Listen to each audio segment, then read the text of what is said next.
It is Wednesday, my dudes, which means it is time for another first thoughts and initial impressions video. This one I'm super excited to talk about because we're going to be talking about the collab for objectively one of the greatest anime ever made, Fullmetal Alchemist. We're going to be talking about Ed, Roy, Riza, and at the end of the video, even though he's not Fullmetal Alchemist related, I'll also be talking about Commander Pavel because he was the newest Moonlight 5-star that was also shown today.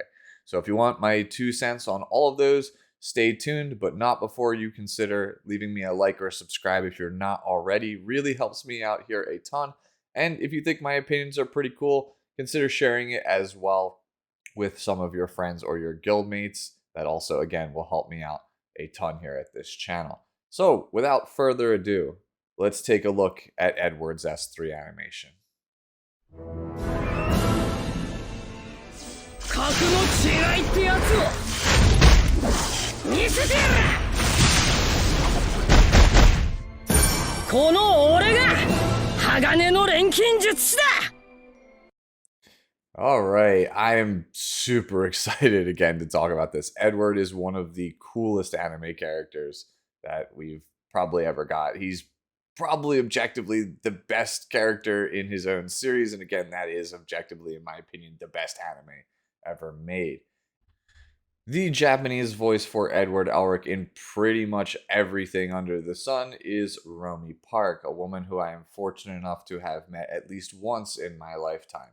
I know her originally as Tamari from Naruto, but you may also know her as one of the best characters from Attack on Titan, Hanji Zoe, and you can also hear her as Hitsugaya later this year in Bleach: The Thousand Year Blood War. Taking a look at Edward's stats, he is a fire warrior of the Aries zodiac symbol. His stat line is unique to him. He has 984 attack, 6,266 health, 117 speed, 637 defense, 15% critical hit chance, 150% critical hit damage, 5% dual attack chance, and no effectiveness or effect resistance. This translates to actually crazy good stats for a warrior. The only bad stat that Edward Elric actually has is his attack stat, which is very low amongst 5-star characters in Epic 7. But we don't care about that because when we take a look at the skills, you'll realize that everything he does scales off of max health. So the attack stat is basically, nearly useless on this character. You don't need it at all. 6,266 health is pretty standard for a warrior, and 637 defense is a respectable total as well.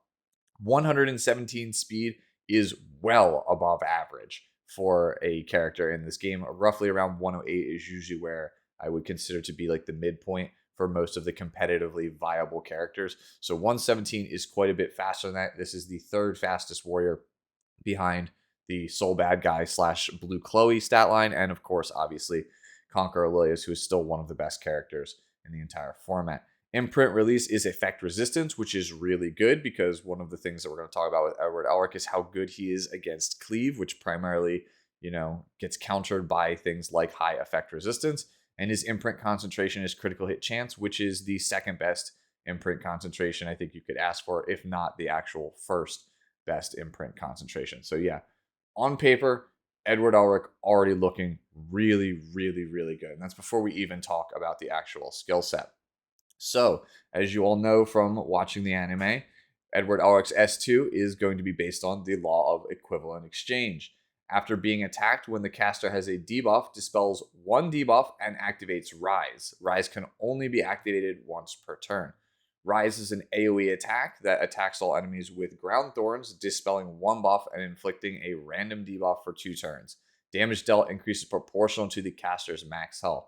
The random debuff that you give the enemy team is going to either be decreased attack, decreased hit chance, provoke, silence, or restrict.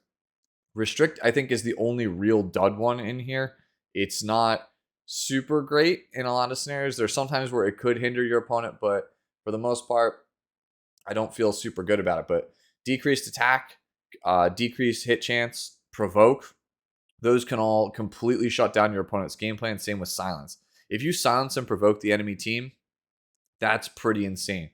So for a lot of people who play cleave, for example, if they open with a character like Peyra or they open with a character like Ran, for example, and they, debuff Edward Elric in any way with one of their skills, he's going to counter with equivalent exchange. And that's really backbreaking for them, because if their whole team is not on immunity and you provoke or silence all of their team, that's it. The cleave's done. We won already. So Edward Elric is already going to be a very good character because he functions in a similar style to Rem and or Violet does versus some of the most aggressive compositions in the entire game. So already, again, really, really strong start.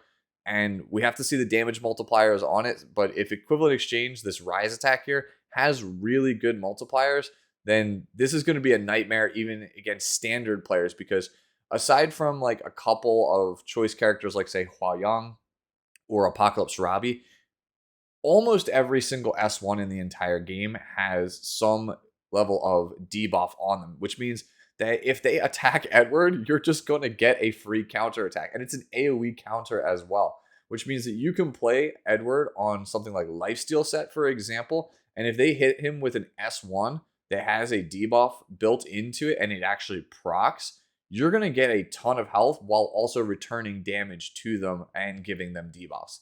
So yeah, this skill alone pretty much says to me that Edward Elric is probably a meta character. Like, you're probably going to see this character played a lot just entirely based off of this passive.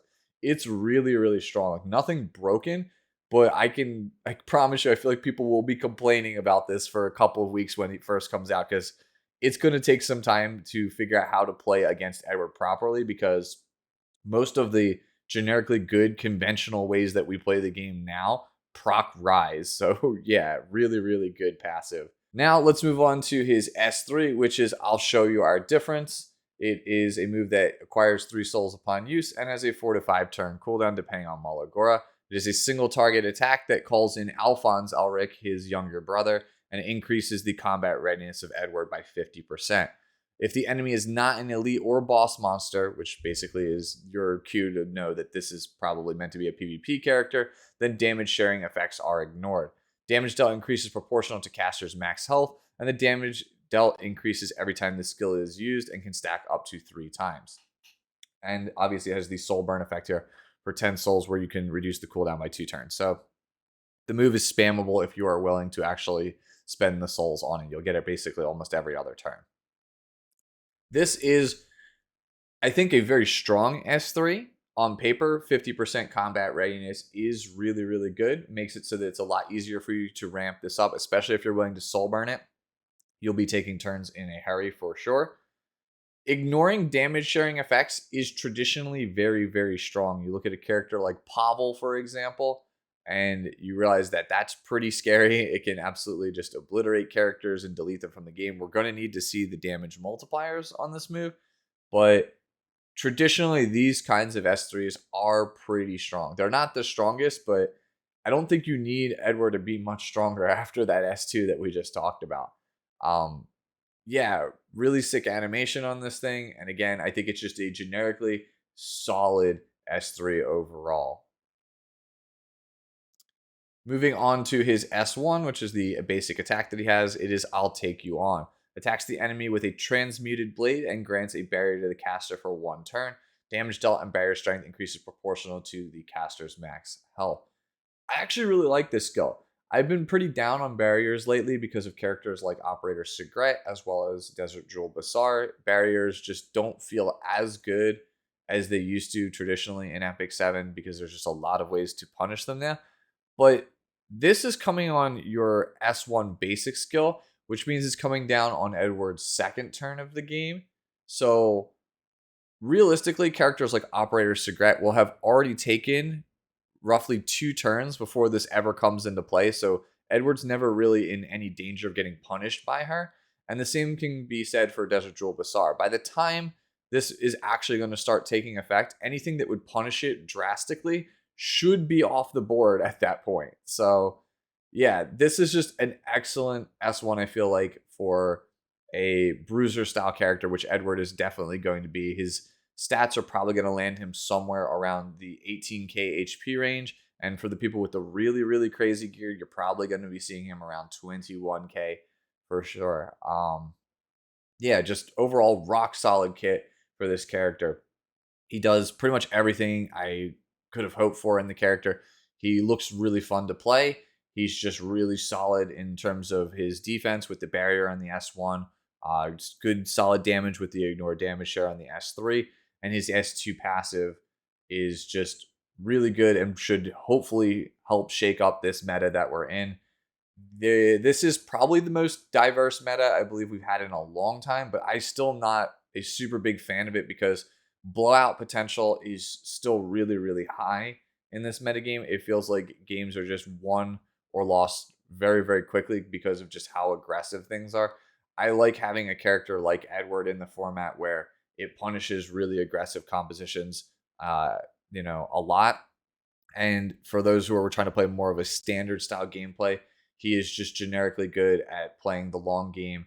And that to me sounds like just a pretty strong, but again, fairly balanced character.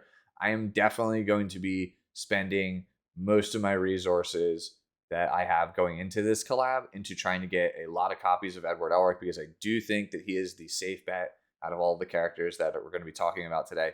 He just seems like he's going to for sure have an impact in most of the PvP game modes, and he's just really, really good. And that's also before we actually start talking about his artifact, which is Fullmetal's Auto Mail. It increases the critical hit chance of the user by 10%, and based on the number of copies you have, you get an extra critical hit damage and speed bonus. Basically, every time he uses his S2, which is an extra attack, you will get between 4 to 8% extra critical hit damage and 4 to 8% extra speed and can stack up to 4 times. Considering that Rise is on a 1-turn cooldown, if you have a maxed Fullmetal's Auto Mail, by the third or fourth turn of the game here, we're looking at an extra 32% speed on a character who has 117 base speed, and you are getting an extra 32% critical hit damage, which means, again, if you have Fullmetal's Auto Mail actually maxed out on this character, you can forego, say, a bit of critical hit damage. You can stay at 250, 260 critical hit damage, and then just go for more bulk, which, again, keeps him on the board longer, which means that he'll get to stack up Fullmetal's Auto Mail even more.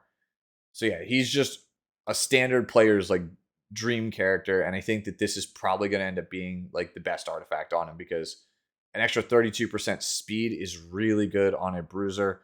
Again, a bunch of free damage as well. A lot of the standard warrior stuff that you've come to expect is also pretty decent on him. You can think of things like your Symbol of Unities, your Draco plates are probably going to be fine on him. Even a Lensinox's Wrath, I believe, is pretty decent on him. One of my guildmates was letting me know that that's something you could for sure use on this character. I'd have to look into it to make sure that the wording works right with it. But if that's the case, then yeah, I could see it because it is an extra attack. It should give you the extra combat readiness on it. So there's definitely some options here for Edward for sure. But I do think Fullmetal's Auto Mail is probably going to be his best artifact. And it's fairly good for some other characters as well, like Shu, for example. So if you pick up a bunch of extra copies, trying to get a couple extra imprints of Edward, then that's probably not going to be so bad. But yeah, really strong start to the collab. And again, Edward is where primarily most of my resources are going to go from this collab. And that should be some pretty heavy foreshadowing for what we're going to talk about next. Next up, let's talk about my favorite character from Fullmetal Alchemist, which is Roy Mustang. まだ逆らうというなら消し済みになってもらうがな。私の理想を実現するための改革の道に君もついてくるか。 Alright, in the Japanese dub of Fullmetal Alchemist, Roy Mustang is voiced by Toru Okawa, who you can hear as Rufus Shinra in most of the Final Fantasy VII media. And you can also hear him as the narrator in all parts of JoJo's Bizarre Adventure. Roy Mustang is a fire mage of the Leo Zodiac symbol. He shares a stat line, unfortunately, with Ludwig as well as Melissa. Those are two characters I don't think you really want to be in the company of because neither of them have ever traditionally been very good.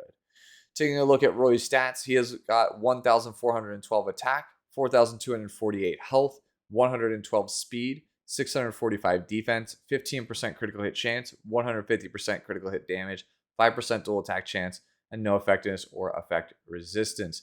If you've been keeping score at home, this is the highest attack score in all of Epic 7. And I feel like everything else on the character suffers as a result. 4,248 health is painfully low. I don't believe it is the lowest health in Epic 7 for a 5-star, but it's pretty damn close.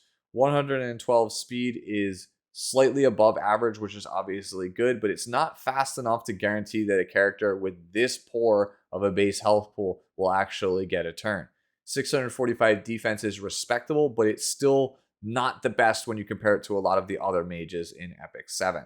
The imprint release is going to be attack percentage for the team, which is great if you're playing aggressively, but not super important if you're not. And the imprint concentration is attack percentage, which is pretty good for a glass cannon character with an attack stat this high, because Roy is going to have sky high attack. Like, you're probably going to have over 5,000 attack on this actual character, assuming you don't decide to allocate some of your resources to bulk and things like that. And obviously imprint concentration with, again, this high of a base means that you're just going to get a lot of value for each copy of Roy. The problem is it doesn't shore up any of his deficiencies that he's going to end up having. Honestly, I probably still would rather have had critical hit chance, because it's much harder to get a bunch of critical hit chance on a character. So moving on to talking about his S2 here, it is a passive skill, Hero of Ishval. Pretty good for those of you who pay attention to the lore and have actually watched this series. I think that's a pretty cool nod. At the start of the first battle, gains 40 fighting spirit and grants him the Flame Alchemist passive. Damage suffered in one attack does not exceed 70 to 51% of his max health, depending on Malagora. So basically, you have to kill him in 2 hits. You can't really just kill him outright in 1 hit. So that's kind of like his survivability passive. Flame Alchemist is a passive that increases the hit chance and attack percentage of Roy Mustang by 20%. It cannot be dispelled unless he gets attacked by an ice element enemy, which I think honestly is pretty fitting. I actually really like that. It's a pretty cool flavor win.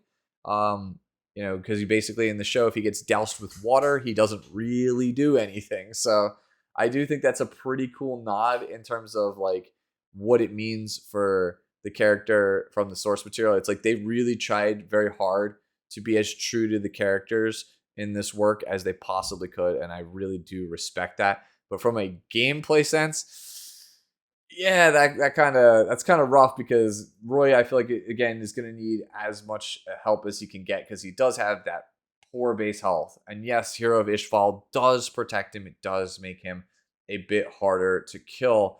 But this is a pretty dated passive at this point. Like, Tempest Serum was the first one that really had it. And there are other characters such as Spirit Isolene that have had it. Those characters are not anywhere even close to being meta right now. There are a lot of ways to easily bypass this passive. Rimuru Tempest just completely just blows this character out of the water. Hua Young just kills this character instantly, completely ignoring the passive. So it's really hard for me to get excited about my favorite character from the show when he has this poor of a base survivability in terms of health, as well as the passive skill. And again, Flame Alchemist being able to be dispelled, cool flavor win. Not super good though when we're trying to, get everything we can to make this character as good as we possibly can. Now we're going to come to Roy Mustang's S3, which is Scorching Heat. It consumes 80 fighting spirit to use it, and you acquire 3 souls upon use. Before I even read the skill, you can already start to see another issue with Roy Mustang here. Hero of Ishval started you with 40 fighting spirit. Off the rip, Roy Mustang can't even use his ultimate right away, which most other characters in the game can do. The characters that can't use their ultimate right away are characters with pretty game-changing ultimates. Things like Dark Corvus, Blue Crow, Yulha, Red Robbie. Red Robbie, by the way, if you forgot, not only is it a high damaging AoE move, it does have a stun for the whole enemy team, and it is a 100% combat readiness pushback, meaning that skill is pretty backbreaking if you actually get it off. So what does Scorching Heat actually do? After increasing the attack of Roy Mustang for 2 turns, attacks all enemies with a consecutive barrage of flames, and grants him the Flame Alchemist passive. When there are 3 or fewer enemies, damage dealt increases with fewer enemies. And then obviously here again, Flame Alchemist increases his hit chance and his attack by 20%. The increasing attack before he actually deals the damage is pretty good. I'm not going to lie, because again, 1412 base attack is massive. So an attack buff on this character means he is going to absolutely obliterate what he actually ends up hitting. So very, very good move overall in terms of what it does for damage, but it doesn't really provide anything that's like out of the norm. Basically, Scorching Heat, once it goes off, should just win you the game at that point, because other characters similar to this, like Ludwig, for example, his S3 is just an insta-kill dunk if he actually gets it off. Scorching Heat is very much the same way. It's cool that it has the Straze style, passive on it, where if they have like 3 or 2 enemies, then it's going to hit even harder. Hopefully that doesn't destroy the multiplier. I think that this multiplier needs to be at least 1x or higher for an AoE attack for me to really care about it at 4 enemies. If it's like 0.7 or 0.8 and then ramps up when there's like less characters, I think I'm even less excited for Roy Mustang than I already am. Again, the biggest problems with the character: low health. Hero of Ishval is a pretty outdated survivability passive, and then Scorching Heat can't even be used on turn 1. Again, has this consumes 80 fighting spirit. And then the final problem I have with Roy here, if we take a look at his S1, which is Ignite, it is his basic attack, right? Acquires 30 fighting spirit. I don't have to read Ignite to, I think, really convey to you how upsetting that actually is, because now we have a character with all those problems that we just talked about coming down, and he can't use his ultimate on turn 1, and Ignite doesn't give him enough to use it on turn 2, which means that Roy Mustang has to survive until his 3rd turn in order to actually use his ultimate. So at that point, if his S3 doesn't just insta-win you the game, then the character has just failed from a gameplay standpoint. Taking a look at that basic skill though, Ignite attacks the enemy with flames and increases the combat readiness of Roy by 15%. We talk about that a lot here on my guides here in this channel. Having 15% combat readiness on the S1 is very, very nice. When used on the caster's turn, if the caster is granted Flame Alchemist, will activate Heat Wave instead of Ignite. Heat Wave attacks the enemy with a huge flame and increases the combat readiness of Roy Mustang by 30%, penetrates the target's defense by 50%. This skill does not trigger a dual attack. If these moves have very good attack multipliers, then there might be some way to salvage Mustang. For example, if Heat Wave has like a 1.2x attack multiplier, then this character is going to be hitting for some big damage. Like he might be outright able to one-shot characters with his S1, which would make him a bit better than I'm giving him credit, at least for Arena and Guild War offense. His Soul Burn grants him an extra turn at the cost of 20 souls. Thankfully, he is a mage, so he can use Tehagel's Ancient Book. I probably would consider using Book on him, especially if the multipliers on Ignite or Heat Wave are very, very good, because then you can actually just double Heat Wave somebody at the start of Roy's first turn and just take them out of the fight entirely.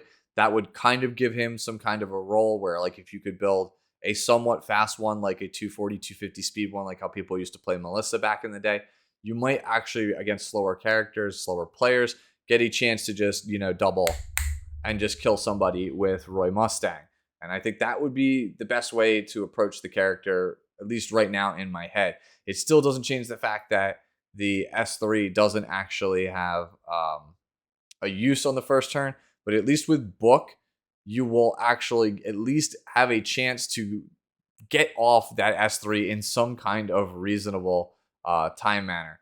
So yeah, Roy at the end of the day is just going to feel very akin to how I feel about Melissa, where you just destroy one character outright, and then there's not really a whole heck of a lot else going on for him because he's just too hard to set up and he just doesn't survive anything.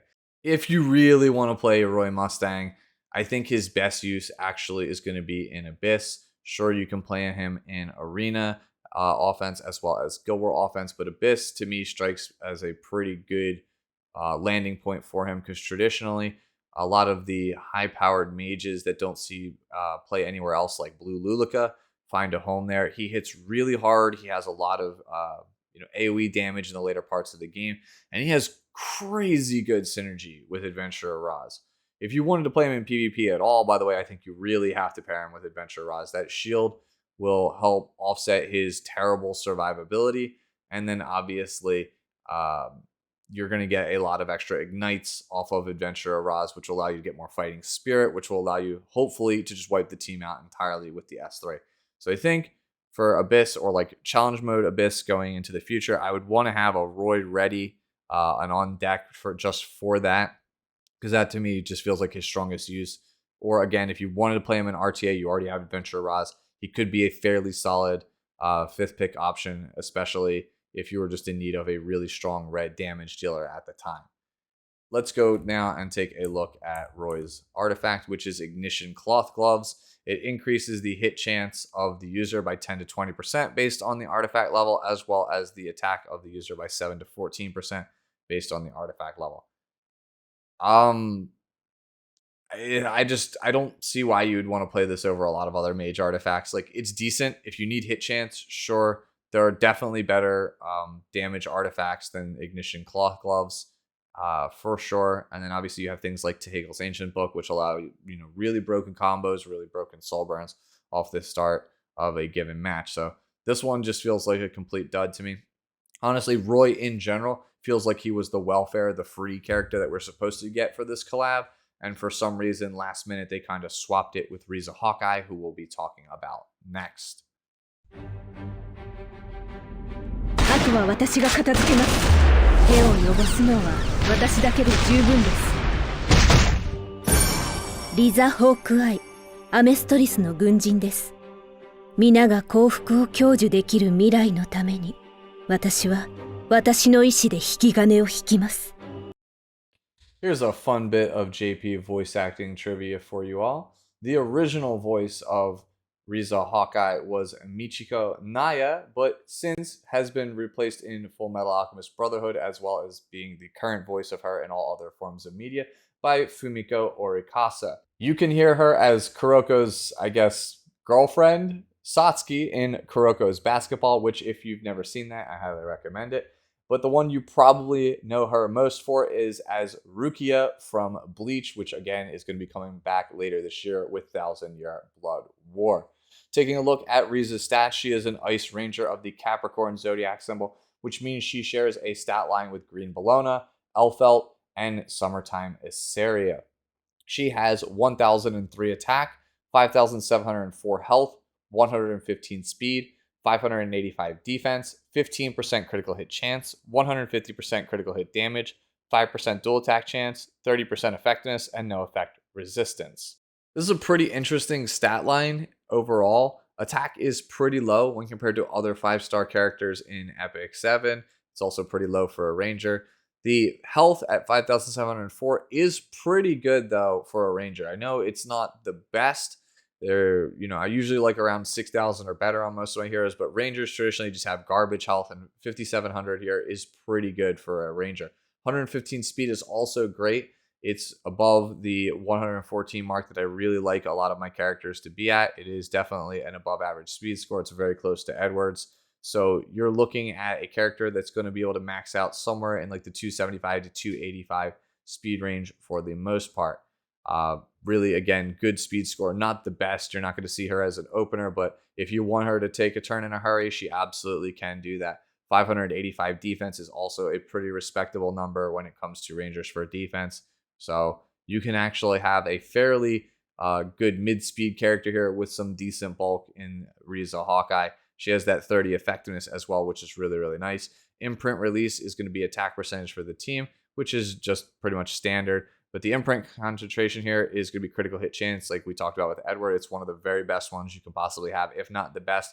And since this is the free unit, you will for sure have her at Triple S guaranteed if you play Epic 7 and log in and actually complete the collab event.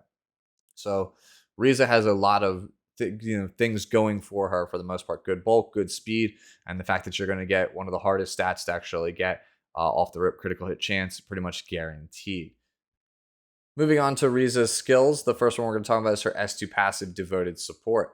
When the foremost ally, that is the ally that is in the front position of your team, is attacked by a single targeted attack, it will decrease the damage suffered by 20 to 30% depending on Malagora. When more than one damage reduction effect is granted, only the strongest effect is applied, so it doesn't stack like all other damage reduction passives. When the foremost ally's health is 50% or lower after being attacked, will dispel all debuffs from the foremost ally as well as Riza herself, and grants Riza Hawk's Eye for 2 turns. Dispelling debuffs and Hawk's Eye effects can only be activated once every 3 turns.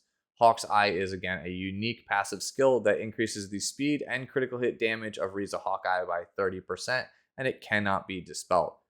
I actually really like this passive. It's very reminiscent of something like, the barrier we get for Adventurer Raz or the damage reduction effect for Troublemaker Crozet. I like these positional effects because it opens up really new and exciting team compositions. Obviously, Riza is meant to support Roy Mustang by putting her in the backline so that Roy has some level of damage reduction.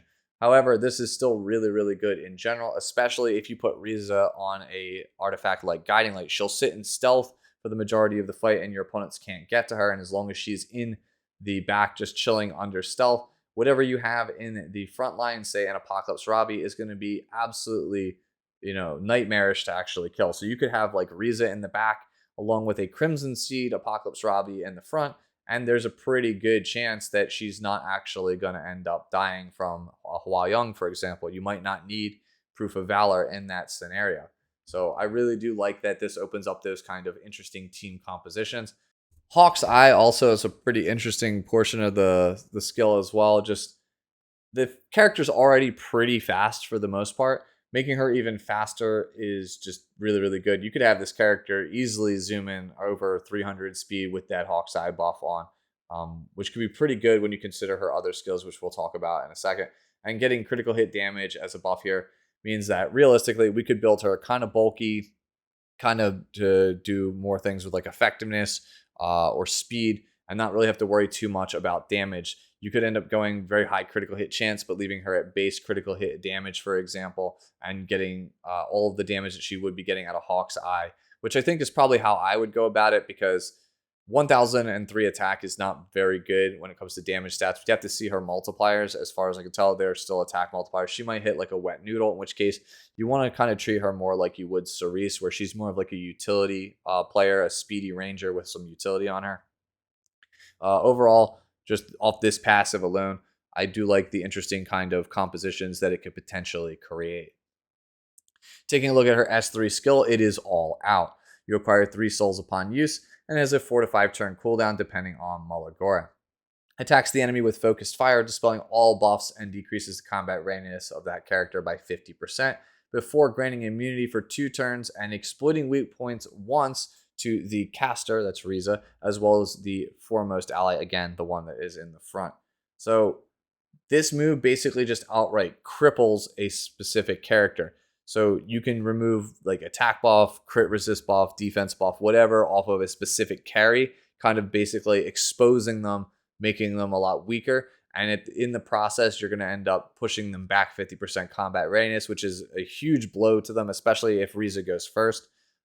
She can just end up using her S3 right away and just taking a key character out of the fight. It's very reminiscent of how a lot of people use like Solitary of the Snow on Rimuru at the start of a fight to basically just stun him and just kind of deny his first turn setup altogether. I feel like All Out is very much a similar skill. You come in with a really fast Riza. She, all out's a character, pushes them back, removes any potential buffs they might end up having, goes and just kind of chills in stealth with her Guiding Light and just waits for the next thing.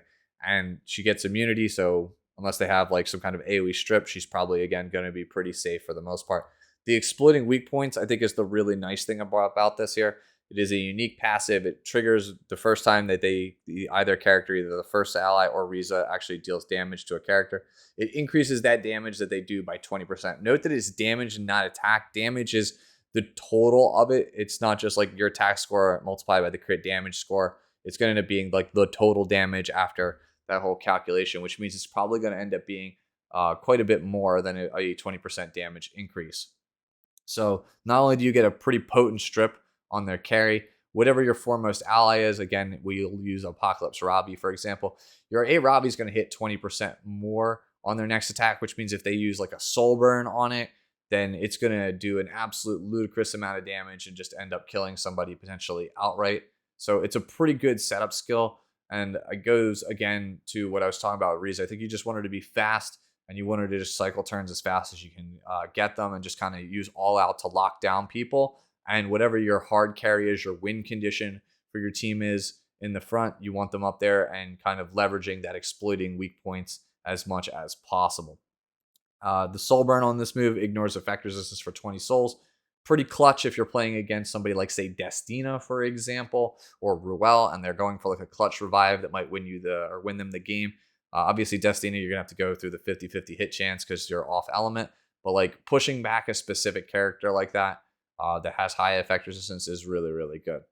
So again, 2 skills into Riza Hawkeye, you can tell she's not really meant to be a damage dealer. She's like a big role player, a team player, which makes sense because that's kind of how she is, right? In the source material, she's not the big gun. She's just there to be like the support, the covering fire. She's there to support Mustang or whoever else she's trying to at that current moment. And I really like that they kind of made her that kind of character.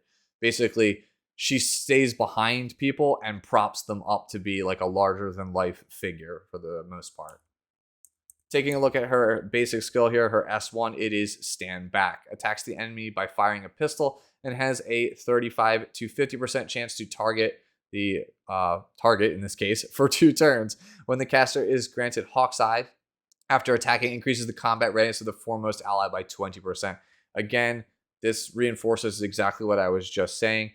You want to have a faster Riza Hawkeye. She is a support character. By having her be very fast and get this Hawk's Eye off, if they end up going really low on health here, you'll be able to have a really fast Riza Hawkeye who is constantly CR pushing not only herself, but also the person that she is supporting in the front. And target is a pretty good buff here as well.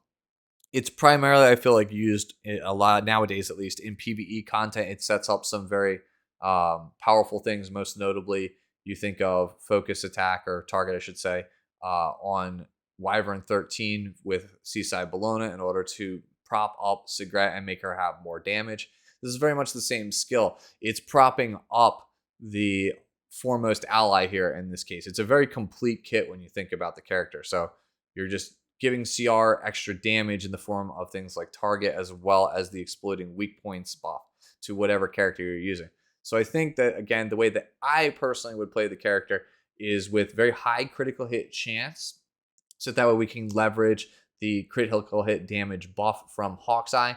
But other than that, I'm looking to go straight speed and straight bulk, not a lot of damage value, and we're just trying to, again, leverage the combat readiness push and all the other various different support skills that are in Riza's kit.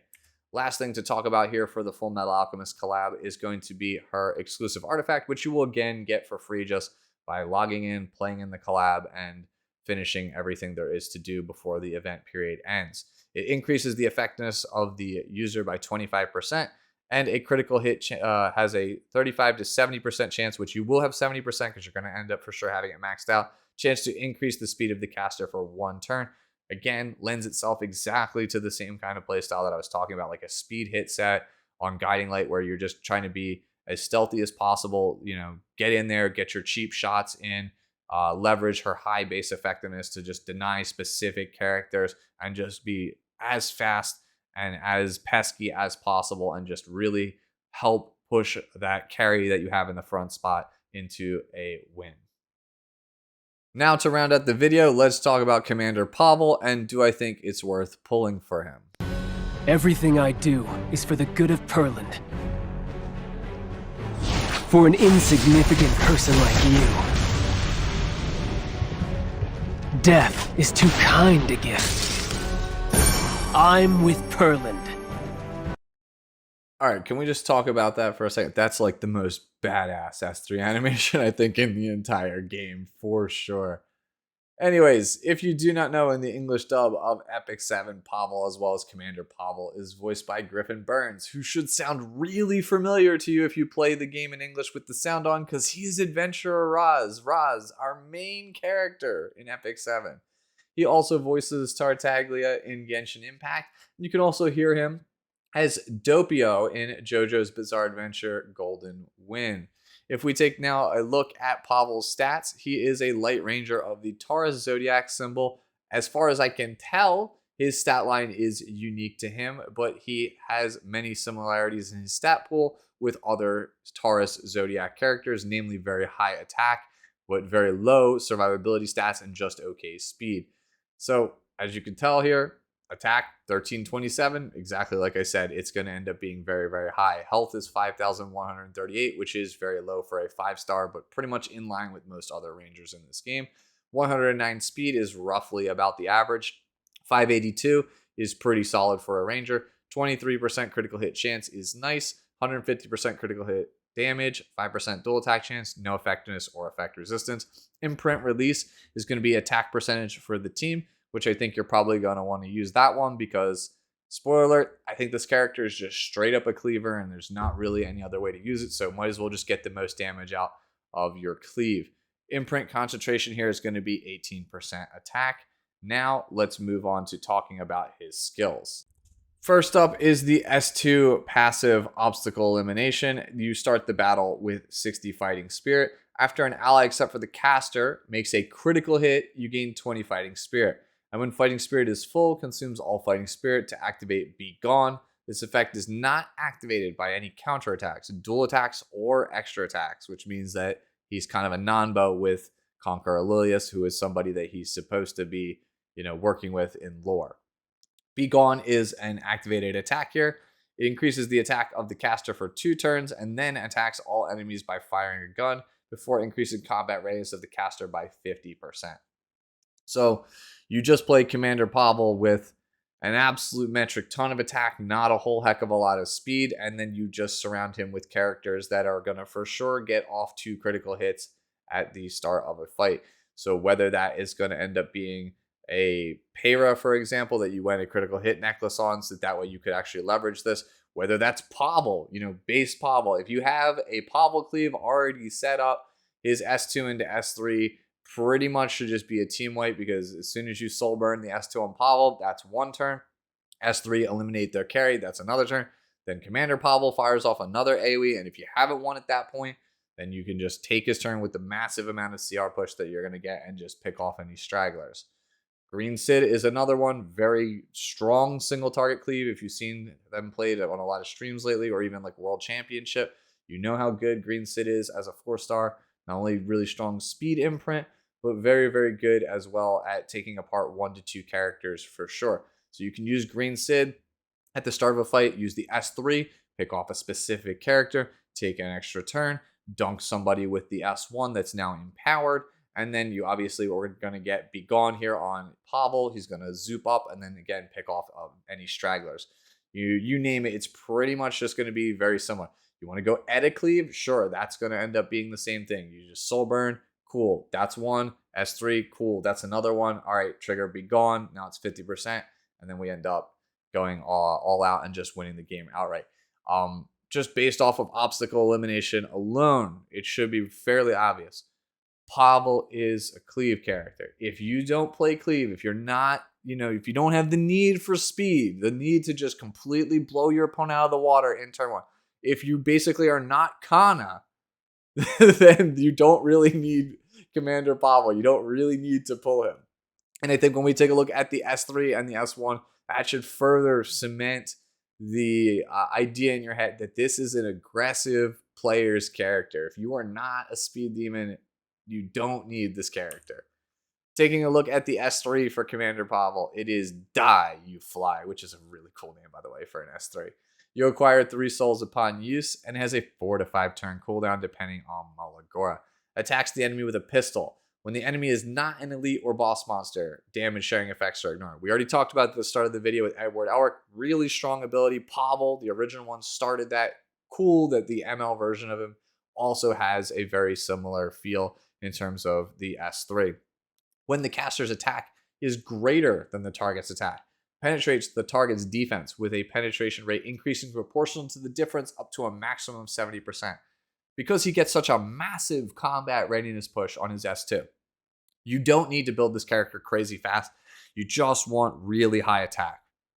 On paper, like attack set plus penetration set is probably the most optimal for him, because as long as he has like mid speed, doesn't even have to be mid speed now that I think about 50% combat readiness, you probably even at base speed are probably taking turn 2 if you trigger his S2 passive, because based on no speed RNG, the slowest that you're going to end up being is 50% combat readiness on the bar.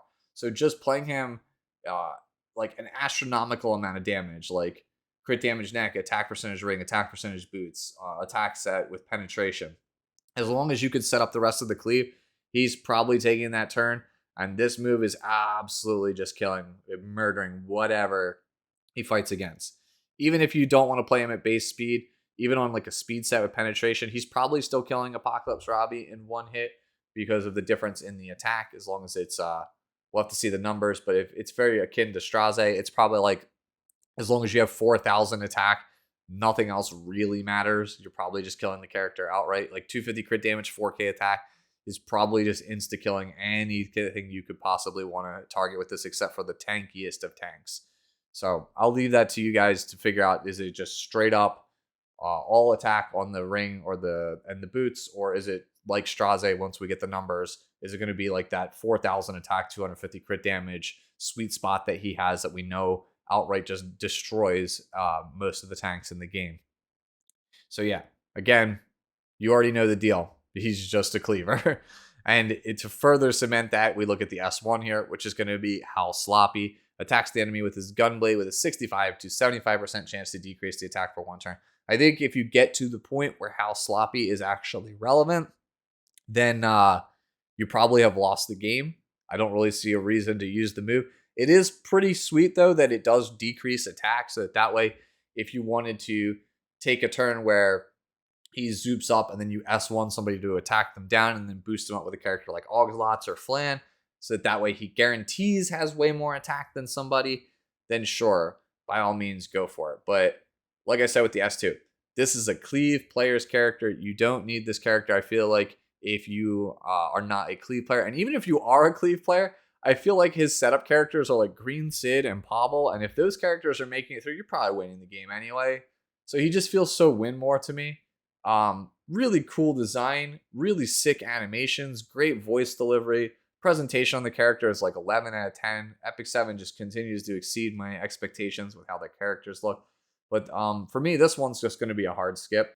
So at the end of the day, this character to me just feels super win more. If I had to like summarize the character and what I think about it in PvP, aside from just it's a cleave character, it's like a character that you can use to stare down Apocalypse Robbie as a cleaver if somebody first picks her. Because usually Apocalypse Robbie is a heavily contested character. It's usually taken first. Cleavers want to take it so that way they don't have to play against it and not have to worry about risking a ban. Like they don't have to give up a Bellion ban, for example. So for those players, I think that's exactly what Pavel is. Because some cleavers just can't beat Apocalypse Robbie. Commander Pavel just being in your back pocket, being able to stare down Apocalypse Robbie and say ban it or lose is pretty powerful for them. It's just it's a pretty good tool, and I think that's pretty much the character in a nutshell. Cleave character that threatens a Robbie counterpick. That's it in a nutshell. If you don't need that, don't bother pulling for it, at least in my opinion. Really strong character. It's just personally not for me. Might be for some of you out there. And that's going to be it for the video. I know it's really long, but it was 4 characters to talk about. Hopefully my analysis is pretty spot on. Hopefully you enjoyed it. If I missed anything, let me know down in the comments below. As always, I'd love to hear from you guys, especially if I missed something in these videos, because inevitably I always will, because I'm doing this first thing when I get up in the morning, and I've only had about an hour or two to actually process and think about a lot of these things. And who knows where the characters will end up being in a couple of weeks to a couple of months to possibly even a year or more. Overall, I'm very excited for the Fullmetal Alchemist collab. I'm definitely going all in on Edward. Hopefully you are also really excited for the collab and you are going to enjoy it. I will catch you all on Friday when I release How to Play Desert Jewel Basar, so please look forward to that. And as always, enjoy the rest of your day, the rest of your week, and I'll see you all then. Bye-bye now.